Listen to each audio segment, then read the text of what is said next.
এই পেশায় আমরা যারা লিপ্ত আছি আসলে মানুষ মাত্র একটু ধৈর্যশীল হয় বা থাকতে পারে, শিক্ষকদের তো হওয়ার স্বাভাবিক।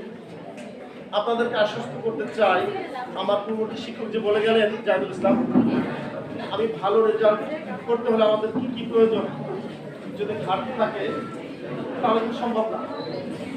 আমি অভিভাবক মহোদয়দের কাছে আমি বিনীতভাবে অনুরোধ জানাচ্ছি যে আমাদের বিদ্যালয় পরিচালনার জন্য আপনারা আমাদেরকে যেভাবে নির্দেশনা দেবেন আমরা ইনশাল্লাহ সেটা করে আপনাদেরকে সুন্দর রেজাল্ট উপহার দেওয়ার চেষ্টা করি।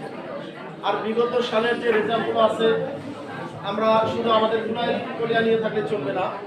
আমি এটুকু বলতে পারি যে দৌলতপুর উপজেলাতে যতগুলো স্কুল আছে মাধ্যমিক পর্যায়ের 18টি প্রতিষ্ঠান এবং মাদ্রাসা রয়েছে, এই সবগুলো মিলিয়ে আপনারা একটু আমাদের স্কুল থেকে আমরা টিচাররা কতটুকু আসলে বাচ্চাদেরকে শিক্ষা দিতে পারি একটু মাথায় রেখে আমাদেরকে আরও কীভাবে বাচ্চাদেরকে ভালো রেজাল্ট করানো সম্ভব হবে সেটা দেব।